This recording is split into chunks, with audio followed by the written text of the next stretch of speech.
you ever given it much thought about if you could actually travel by yourself? You know, solo. Do it by yourself. Not only travel by yourself, but actually live in another country alone.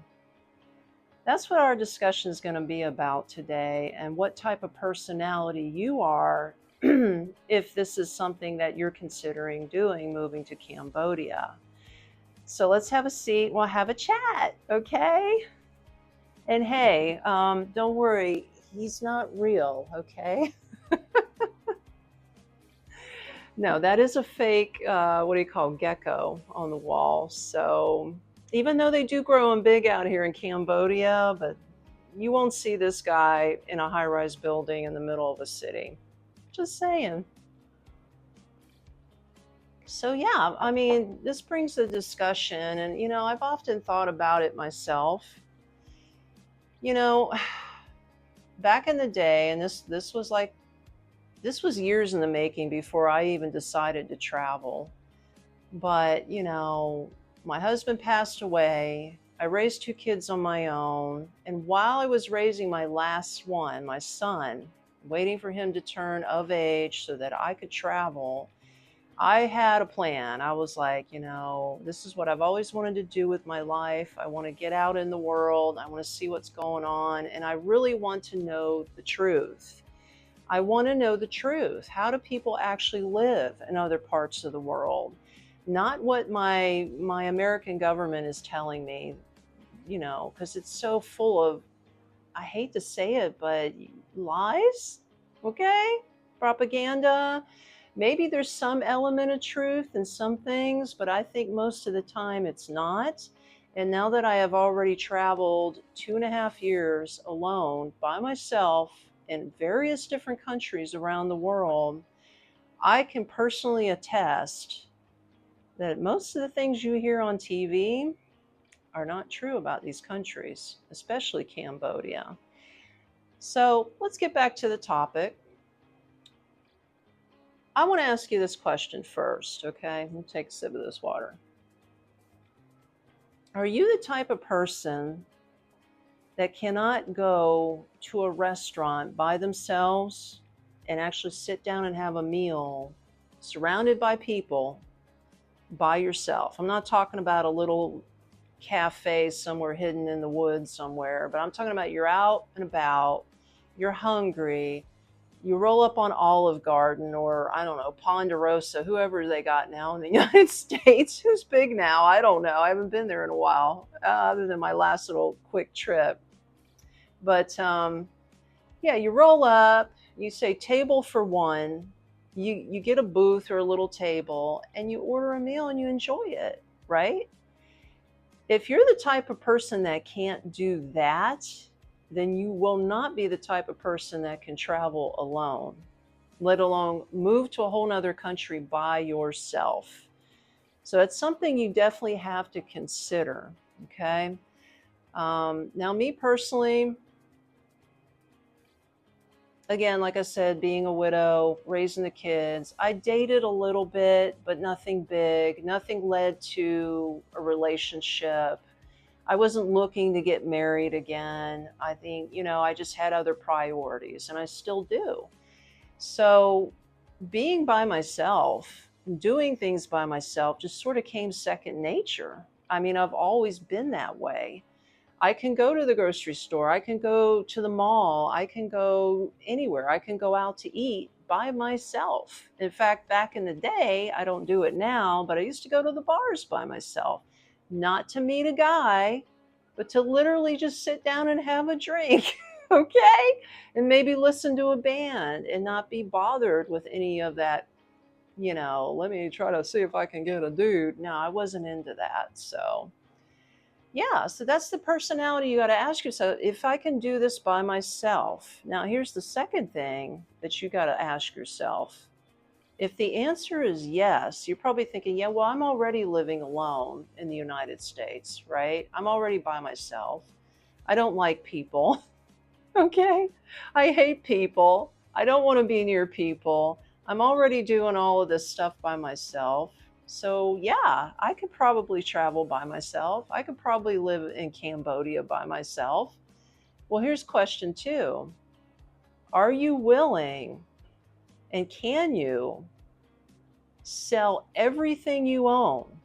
Okay, I'm talking the house, the car, or cars plural, all the junk in your garage, all your furniture, everything, all your clothes.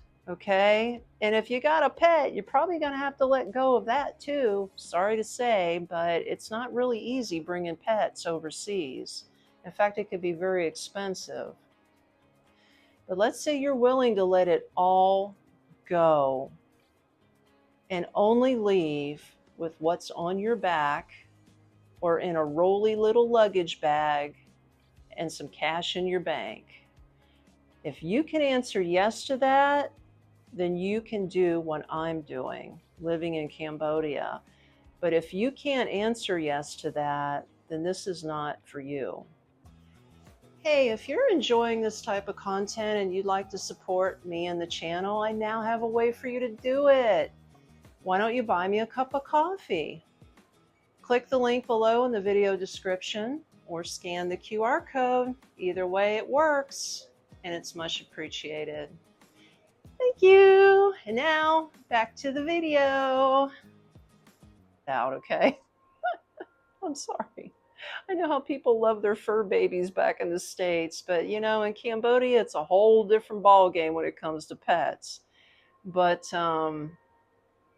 you need to get on a plane. You need to come to Cambodia, and you need to test the ground. You need to see what's going on. You gotta know how to get into a tuk-tuk. You need to know how to use a travel app so that you don't get scammed when you're trying to book a ride in a tuk-tuk. It's like their version of a cabbie, right? So you need to know these things, like, where do I go to eat? Where's the local ATM machine?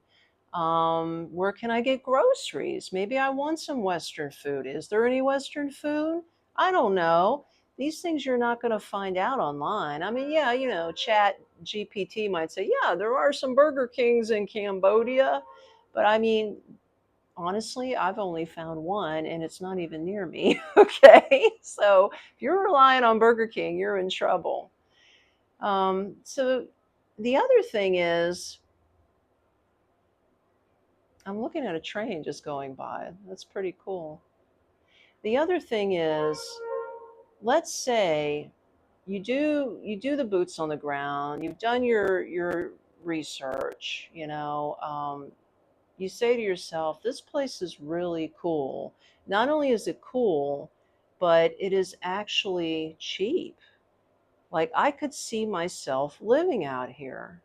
I mean, come on, let's face it. A meal out here is literally, with a drink, and I'm talking a nice, smoothie or something like that, is literally only $6. Okay.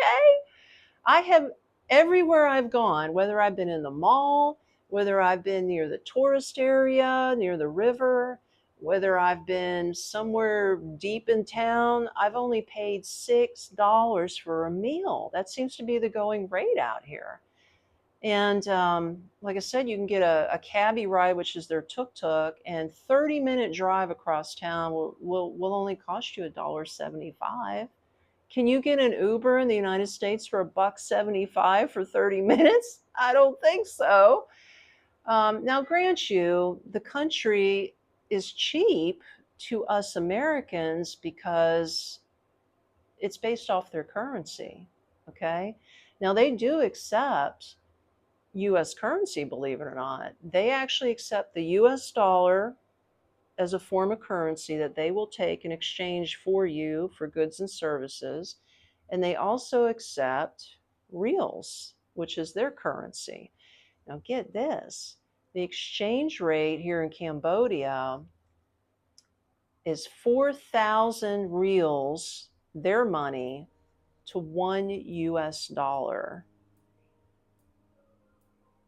4,000 to 1. That's why things are so cheap out here.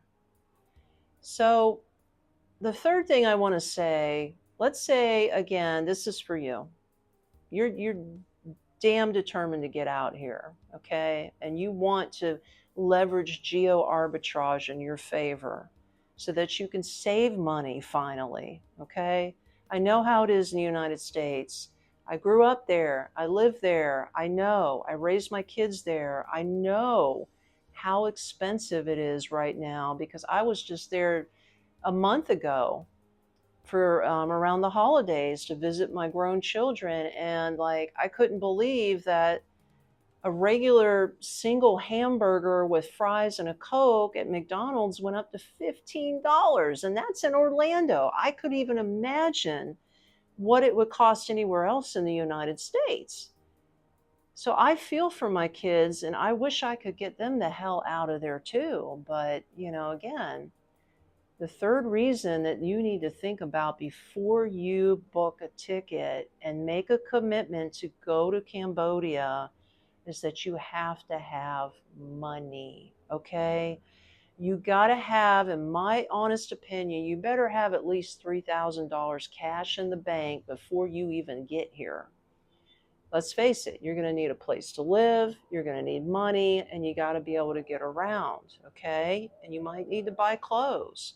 You can actually get custom clothes made out here, which I highly recommend because I'm a big girl. So anyway, you need cash.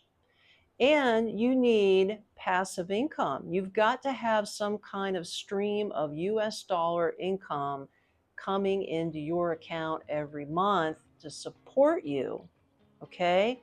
Because think about it, if you're coming to Cambodia with not a pot to piss in and maybe 10 bucks in your pocket, and you're relying on their economy to actually land a job in their country to make their wages. You're not making US wages, you'll be making their wages. Good luck. Good luck. So what I would recommend, and this is for another day as far as like what I'm doing, because they actually do pay 3 times more than the average Cambodian. But well, that's a video for another day. But I would recommend that you learn some skills and try to build a business online, whether it's doing what I'm doing, YouTube, me speaking with you, mano a mano, or you learn how to do a print-on-demand business where you can sell t-shirts and mugs, or maybe, you're big into Amazon. Maybe you want to write a book and you want to sell books online, or, anything like that. So that's what I would recommend you do, is that you got to line up some type of income, or maybe even real estate, okay? Maybe instead of selling your home, you might actually want to rent it out. You might want to put it under management while you're overseas, so you can have somebody keep up with the property and watch it, take care of problems with you, but you got a steady source of income coming in. Think about it. Don't do this with no backup cash. All right? Okay. I hope you enjoyed this video. You know what to do. You got any questions? Drop them in the comments. I'd love to talk to you. Subscribe. I'll catch you later. Peace out.